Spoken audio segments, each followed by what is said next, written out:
Mamá me miró y dijo, estás aquí por lástima. No te quedes mucho. Yo, simplemente, di un sorbo a mi vino y me fui con calma. 2 semanas después, descubrieron que la cabaña de la montaña, su tradición familiar, había sido vendida. Luego llegaron las alertas del banco, las cuentas congeladas, los servicios sin pagar, y lo que hice a continuación los hizo gritar. En algún momento, mis padres se volvieron demasiado cómodos, demasiado arrogantes. Se olvidaron de quien mantuvo las luces encendidas, cuando la pensión de papá no llegó durante 6 meses. Quien cubrió los impuestos sobre la propiedad, cuando mamá ignoró convenientemente el sobre con el sello rojo. Quien recogió los pedazos cada vez que una de sus orgullosas e impulsivas decisiones salió mal. Dejaron de dar las gracias. Luego, dejaron de fingir que les importaba. Para cuando cumplí 34 años, yo era una abogada a tiempo completo y un chivo expiatorio a tiempo parcial. Cada vez que algo salía mal, era mi culpa. Cada vez que algo salía bien, era porque me habían criado a la manera dura. Mientras tanto, yo era la que transfería dinero bajo diferentes nombres para que no se sintieran avergonzados.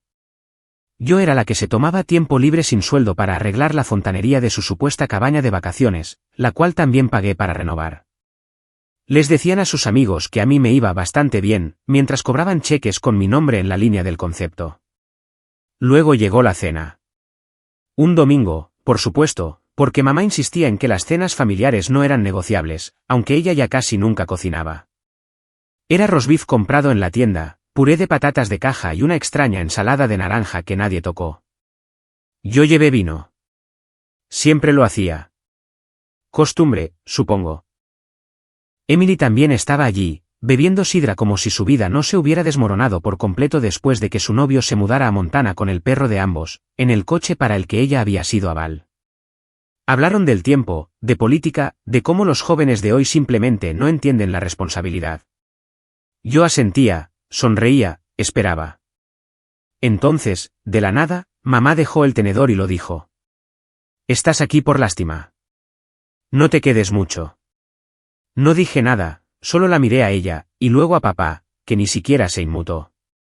Siguió masticando como si ella no acabara de darme una bofetada en la cara sin mover un músculo. Terminé mi vino, me levanté y dejé la copa sobre la mesa. Sin salidas dramáticas, sin lágrimas. Simplemente salí y no miré atrás.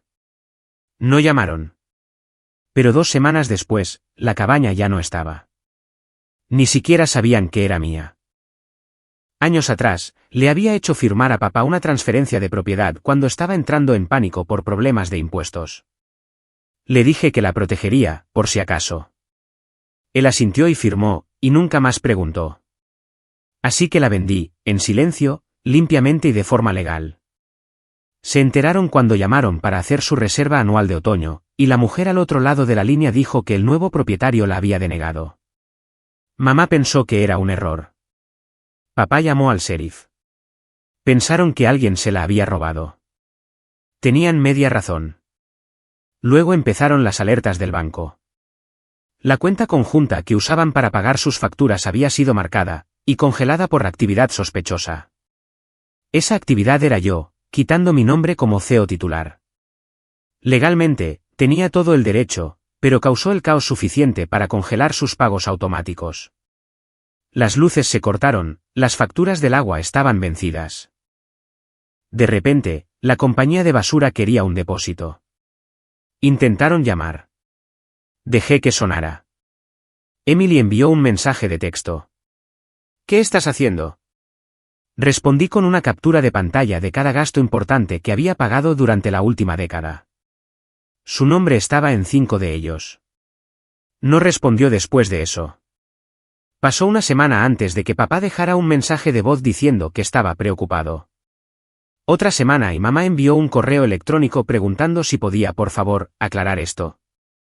Lo marqué como no leído y lo archivé, porque de lo que no se daban cuenta era de que me habían entregado cada llave, contraseña, documento y poder notarial, todo porque yo era la confiable, la abogada, la hija que nunca decía que no. Ahora estaban descubriendo lo que pasaba cuando dejaba de decir que sí. Y todavía no había tocado la casa. La que salvé de la ejecución hipotecaria en 2018, comprándola directamente a mi nombre. en la que todavía vivían. Pensaban que lo peor ya había pasado. Estaban equivocados. Esto no era venganza. Esto era el disparo de advertencia. Llamaron todos los días durante una semana. No los bloqueé. Bloquearlos lo habría hecho limpio. Yo no quería algo limpio. Quería que se sentaran con ello. Quería que sus propias palabras resonaran en sus oídos mientras sonaba el tono de llamada. Que llamaran y se preguntaran. Que dieran vueltas por el salón del que yo era, técnicamente, la dueña, tratando de averiguar cuándo habían cambiado las cosas. Habían estado tan seguros de que siempre acudiría cuando me llamaran. Entonces, un jueves por la mañana, sucedió. Volvieron a casa del supermercado, con los brazos cargados de bolsas de plástico y pollo asado de oferta, y la puerta principal no se abría. Papá probó la llave 2 veces antes de suponer que era la cerradura, que se había vuelto a atascar. Luego probó el código. El mismo código que había tenido durante años, mi cumpleaños. No funcionó. Probó el de respaldo. Nada. Llamó al cerrajero, y así fue como se enteró. Las cerraduras no habían fallado. Habían sido cambiadas por el propietario. No respondí a su mensaje de voz. Simplemente me senté en mi escritorio, bebiendo café, y escuché el mensaje 2 veces. No gritó. Todavía no. Solo sonaba cansado, confundido. Eso lo hizo mejor. Cuando mamá se dio cuenta de que no podía iniciar sesión en su cuenta del seguro de salud, llamó a la compañía. Le dijeron que el correo electrónico principal se había actualizado al mío. Años atrás, cuando se estaba recuperando de una cirugía y no quería lidiar con todas esas cosas de las páginas web, me entregó sus contraseñas. Yo me encargué. Siempre lo hacía. No consiguió su receta esa semana. Tampoco papá. Sus tarjetas de recarga habían caducado, y la función de pago automático estaba vinculada a la cuenta congelada. No sabían que seguía mi nombre y que no. Esa era la belleza del asunto. Me había entretejido tan profundamente en sus vidas, que ya no podían distinguir que les pertenecía. Y no tenían forma de preguntar sin admitir que no sabían cómo funcionar sin mí. Emily apareció 3 días después en mi oficina, con el pelo en un moño desordenado, sosteniendo un tupper de barritas de limón y esa ridícula y forzada sonrisa, como si fuéramos 2 hermanas teniendo un malentendido. La observé a través del cristal y no me moví. El de seguridad se ofreció a escoltarla fuera. Yo solo dije, no, déjala sentarse. Se sentó durante 40 minutos. Luego dejó las barritas de limón en el mostrador de recepción. Las tiré a la basura. Ni siquiera me gusta el limón. Después de eso, los mensajes de texto se volvieron más frenéticos. Mamá envió 3 correos electrónicos en un día, con los asuntos todos en mayúsculas. Por favor, Bárbara, necesitamos hablar. Tu padre no está bien. Los archivé.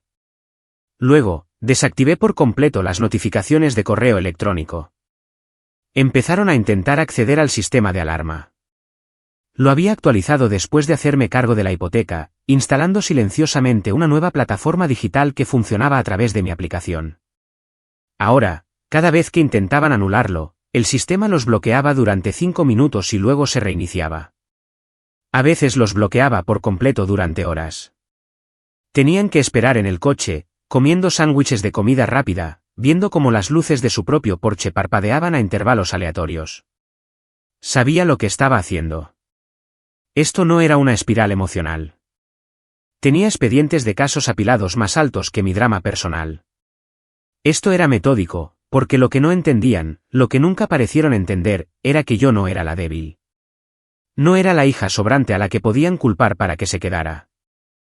Yo era la que tenía el rastro de papel, la que recordaba las noches en vela al teléfono con los acreedores, las transferencias bancarias de emergencia, las facturas del hospital que se olvidaron de reembolsar. Yo era la que hacía las cosas.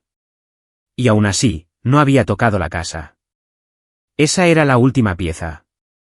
No solo físicamente, sino simbólicamente. Era el lugar al que se retiraban, la fortaleza que, según ellos, era la prueba de que permanecíamos unidos.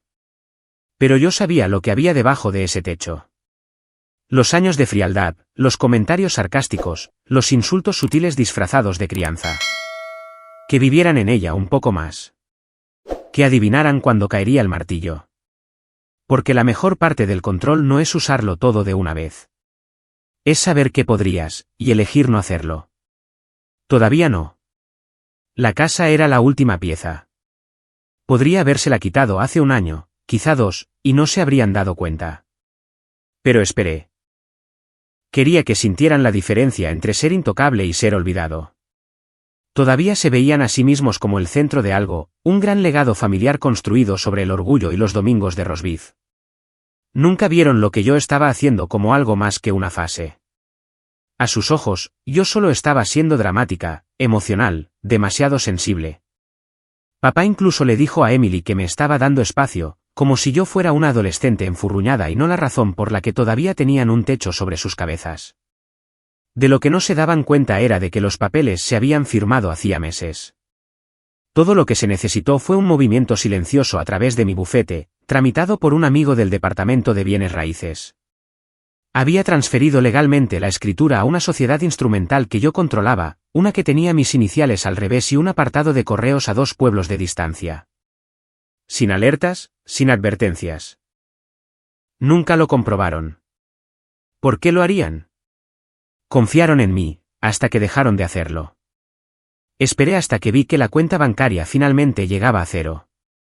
No congelada, simplemente vacía. Se habían gastado los restos más rápido de lo que pensaba. Supongo que asumieron que alguien intervendría. Quizá Emily, quizá incluso yo. Entonces, en una aburrida mañana de martes, hice clic en enviar. El formulario final que confirmaba la transferencia de la casa. Tardó segundos. Sin fuegos artificiales, sin drama, solo una notificación y una pequeña línea de texto, escritura de propiedad finalizada y registrada. Y así, sin más, ya no era suya. 1 hora más tarde, recibí la primera llamada. No de ellos, sino de su abogado, un hombre con el que no había hablado en casi 8 años. Dijo que mis padres tenían la impresión de que su casa todavía estaba a salvo. Le dije que esa impresión era incorrecta. Me preguntó si estaba abierta a una conversación. Dije que siempre estaba abierta al diálogo legal, pero no a la terapia familiar disfrazada de papeleo. Esa noche, desactivé los servicios públicos, todo, agua, gas, electricidad. No lo hice de repente. Lo programé para las 11:59 de la noche del viernes. Les di tiempo para sentirlo venir. Quería que se sentaran en la oscuridad juntos y sintieran cómo el frío se adentraba. Llegó el viernes, y el corte se produjo puntualmente. Sin luces, sin calefacción. La cámara los mostraba tropezando por la casa, encendiendo velas, arrastrando mantas al salón. Aún así no se fueron. No de inmediato. El orgullo es curioso. Pero el orgullo no calienta el agua. Y tampoco paga los impuestos de propiedad atrasados. Llamaron a Emily. Lo sé porque me dejó un mensaje de voz que sonaba más a amenaza que a súplica. Dijo que no entendía lo que yo estaba intentando demostrar. No me molesté en responder. Podría haber hecho esa pregunta hace 5 años, cuando le presté $15,000 para cubrir el negocio fallido de un novio y nunca vi un céntimo. El sábado, sonó el timbre. No me sorprendió verlos. Sin gritos, sin exigencias, solo 2 personas mayores de pie frente a mí, con chaquetas manchadas de agua y un sobre. Papá miró al suelo. Mamá no dijo nada. Dentro del sobre había cartas escritas a mano, largas. Se disculpaban, no disculpas falsas, sino reales. Admitían cosas que no creía que fueran capaces de admitir, que me ignoraron, que me usaron, que dieron por sentada mi carrera, que se burlaron de mí a mis espaldas y se convencieron a sí mismos de que merecían más de lo que ganaban. Pidieron una segunda oportunidad. Se ofrecieron a cederme de nuevo el poder notarial, esta vez oficialmente. Sin trucos, sin condiciones. Debería haber significado algo. No lo hizo. Las archivé en silencio. Luego cerré la puerta. No la cerré de golpe, no la cerré con llave. Simplemente, no la volví a abrir. Porque cuando alguien finalmente admite la verdad, no siempre es una invitación a reconstruir. A veces, es solo la prueba de que lo sabían todo el tiempo. Y lo hicieron de todos modos. Las disculpas llegan tarde. Siempre. La gente espera hasta que todo se derrumba a su alrededor antes de decidir ser humana. Ese sobre, con sus cartas escritas a mano, podría haber golpeado fuerte hace un año. Incluso hace 6 meses, las habría leído 2 veces, quizá habría llorado, probablemente me habría ablandado. Pero ahora solo eran tinta sobre papel. A la mañana siguiente, me senté en mi escritorio con el sobre abierto a mi lado. Sus palabras todavía olían a tela húmeda y a desesperación. No las volví a tocar. En su lugar, abrí mi portátil, inicié sesión en mi portal de cliente y hice clic en la carpeta marcada como disposición de bienes inmuebles. Dentro había una confirmación, subasta residencial programada, 3 de noviembre. Fecha final de publicación superada. La casa ya estaba en la lista. Las fotos estaban subidas, incluso algunas que nunca había visto, la baldosa rota junto a la puerta trasera, el papel pintado despegado en el lavadero. Fotos honestas, sin ilusiones. La puja inicial era de $178.000. Tenía plena autoridad para cancelarla. No lo hice. En su lugar, fui a la oficina de correos y dejé una copia del aviso de subasta. Correo certificado. La entrega requería una firma. Me aseguré de ello. Esa misma tarde, Emily me envió un mensaje de texto. Mamá no ha parado de llorar. Papá no ha salido del estudio. Solo dime qué quieres. Lo miré fijamente, lo borré, y luego me serví una copa y me senté en el suelo, recordando la noche en que había dormido en ese mismo estudio cuando tenía 20 años, de vuelta de la universidad tras una mala ruptura. Me dijeron que no hablara de ello. Me dijeron que haría que la familia pareciera débil. Ahora eran ellos los que se derrumbaban en esa misma habitación. Fue alrededor de la medianoche cuando el pendrive me alcanzó. No lo había abierto al principio. Pensé que era algún gesto vacío de Emily, otra forma de frenarme. Pero esa noche, cedí. Dentro había carpetas etiquetadas con años, 2002, 2005, 2008. Fotos que no sabía que existían. Una era de mi primer torneo de debate. Otra, de cuando me quedé dormida en el asiento trasero con el traje todavía puesto después de una larga competición de casos. Incluso había un vídeo mío practicando los alegatos iniciales frente al espejo del baño cuando tenía 17 años. El archivo estaba granulado. Se podía oír a mamá riendo suavemente detrás de la cámara. No sabía cómo sentirme, y eso me asustó. Al día siguiente, recibí un correo electrónico del condado. Se había presentado una solicitud para imponer una medida cautelar temporal sobre la venta, un intento de ganar tiempo, pero el juez la había denegado. Leí la línea 2 veces. Denegada por causa insuficiente y falta de legitimación. La escritura se ha transferido legalmente. Se les había acabado el tiempo. Entonces, de la nada, llegó la parte que uno nunca ve venir. Un periodista llamó a mi oficina. No era un medio importante, sino un periódico local que cubría los cambios de zonificación del barrio y las ferias de las iglesias antiguas. Dijo que alguien les había avisado de que una hija estaba desahuciando a sus propios padres. Me preguntó si quería hacer comentarios. Le dije que no. Volvió a preguntar, dijo que sería anónimo. Seguí diciendo que no, pero fue entonces cuando me di cuenta de que alguien había empezado a hablar. Quizá Emily. Quizá una de las amigas de mamá del bridge. No me importaba. Que hablaran. Que susurraran mientras tomaban café y en las escaleras de la iglesia sobre la hija que le quitó la alfombra de debajo de los pies a su propia sangre. No vieron los años que condujeron a ello. No estuvieron allí para las pullas silenciosas, la manipulación, la obligación disfrazada de amor. Y luego vino otro giro. Emily me envió otro correo electrónico. Con documentos escaneados. Habían redactado un Nuevo Testamento. Me lo dejaban todo a mí. Los ahorros restantes, el seguro de vida, incluso la ridícula colección de monedas que papá una vez juró que era una fortuna de respaldo. Sin culpa, sin condiciones, solo rendición. Se estaban rindiendo. y por un minuto, casi sentí lástima por ellos. Pero no detuve la subasta. En su lugar, le pedí a la gente que la adelantara 3 días, solo para asegurarme de que no encontraran otra forma de retrasarla. La mañana de la venta, recibí un último mensaje de mamá. Sin súplicas, sin enfado, solo 5 palabras. Por favor, no olvides que lo intentamos. No respondí, porque intentar algo después de que el daño está hecho no es esfuerzo, es supervivencia. Y yo había terminado de salvar a nadie más que a mí misma. La subasta duró 17 minutos. Eso es lo que tardó en borrar todo a lo que se habían aferrado. El papel pintado de la cocina que mamá nunca dejó que nadie tocara. El comedor donde papá trincha el pavo cada año con una actuación como si lo estuvieran filmando. Las escaleras crujientes que solía subir después de los debates del instituto, agotada pero esperanzada de que preguntaran cómo había ido. Desaparecido en 17 minutos.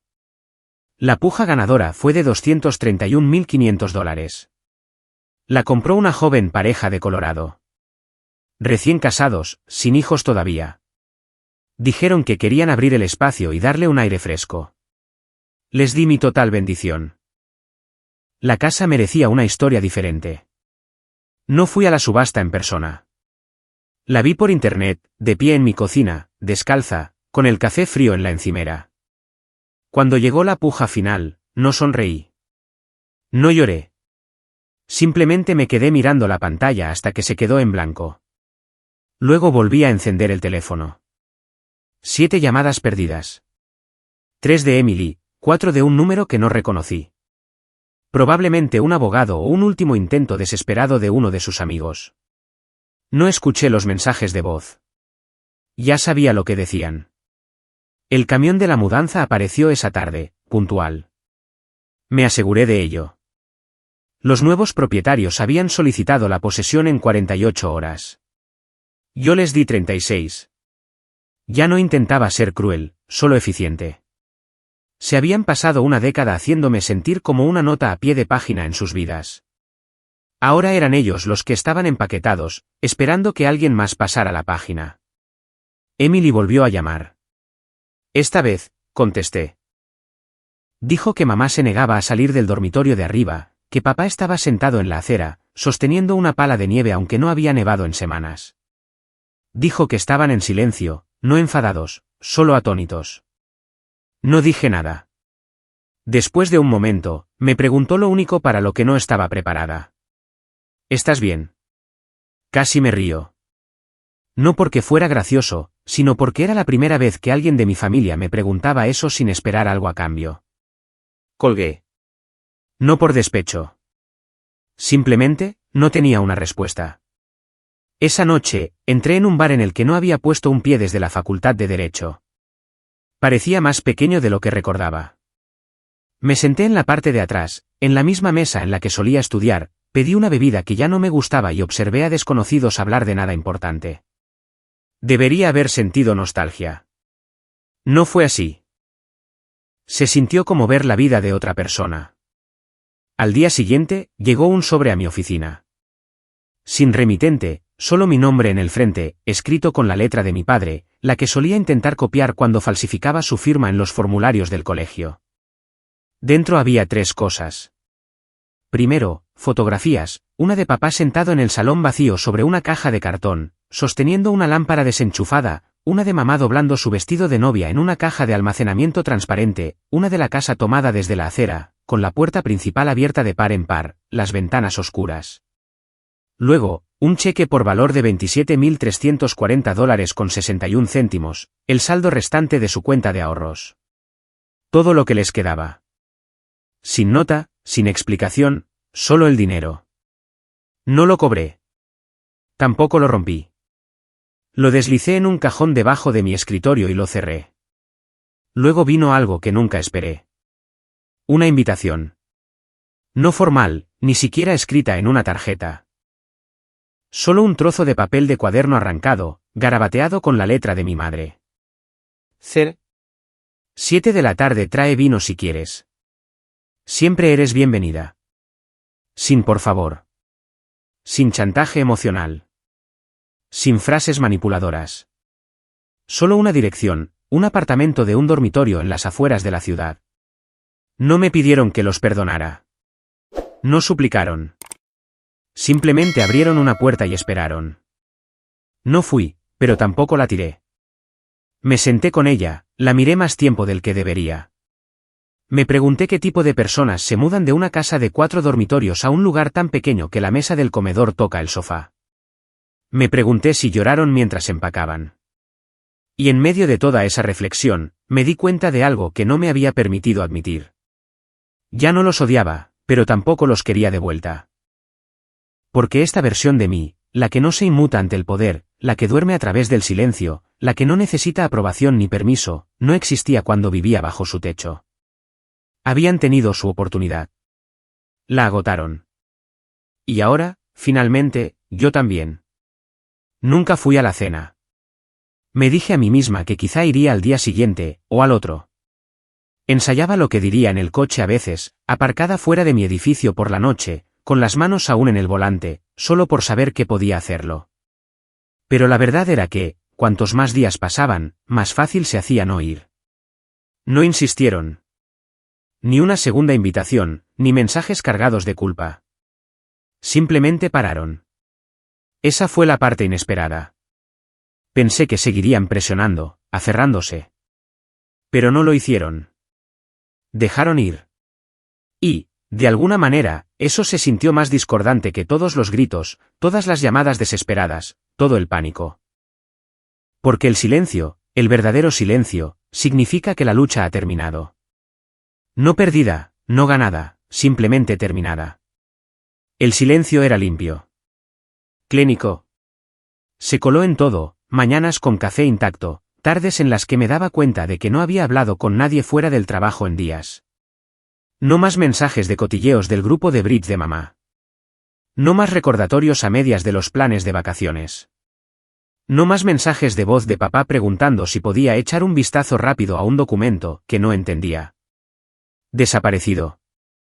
Una tarde, semanas después, llamó una mujer de una clínica de asistencia legal. Dijo que se llamaba Cheryl. Amable, profesional. Dijo que había conocido a mi madre recientemente. Al parecer, mamá había ido a preguntar sobre la redacción de un testamento sencillo y asuntos finales.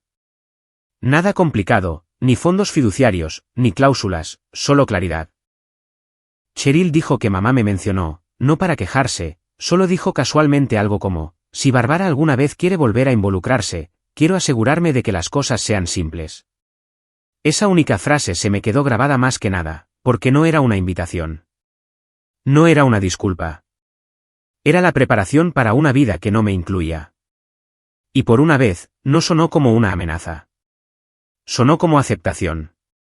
No sabía qué hacer con eso. Ese fin de semana, revisé algunas cajas viejas en mi armario, cosas que no había tocado en años. Cosas de la infancia, fotos, cartas de la universidad. Encontré una carpeta con facturas de servicios públicos a mi nombre de su casa, las que solía pagar automáticamente sin pensar. Trituré cada una de ellas.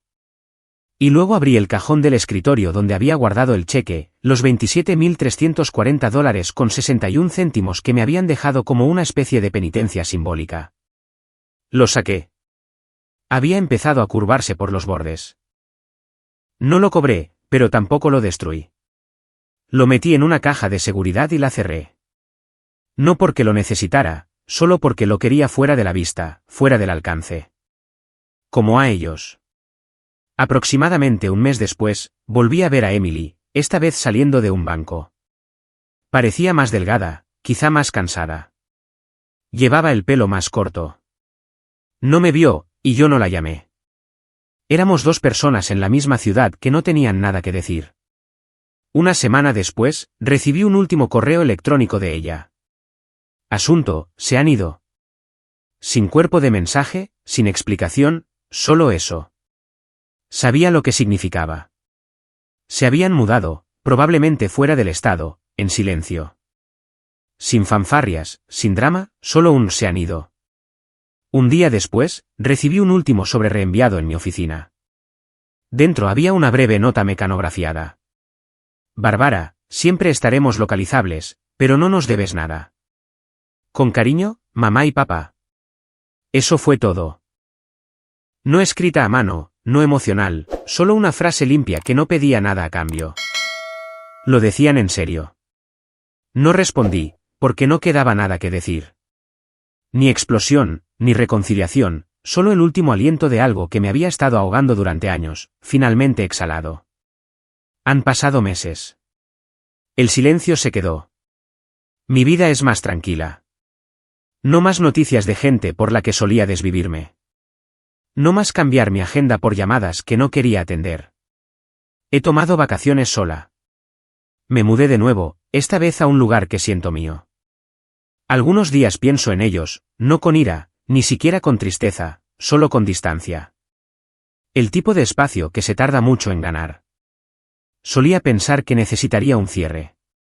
Ese gran momento final. Ahora me doy cuenta de que no llega para todos. A veces, no se trata de dar un portazo. Se trata de dejar la puerta abierta, y simplemente, no volver a cruzarla nunca más. A veces me pregunto si todavía ponen un sitio para mí en la cena, por costumbre. Si mamá todavía cocina de más y papá todavía sirve una segunda copa de vino como si alguien pudiera aparecer. Quizá lo hacen. Quizá han dejado de hacerlo. Pero no creo que lo averigüe nunca, porque ya no tengo curiosidad. Y eso, más que nada, me dice que finalmente los he dejado ir.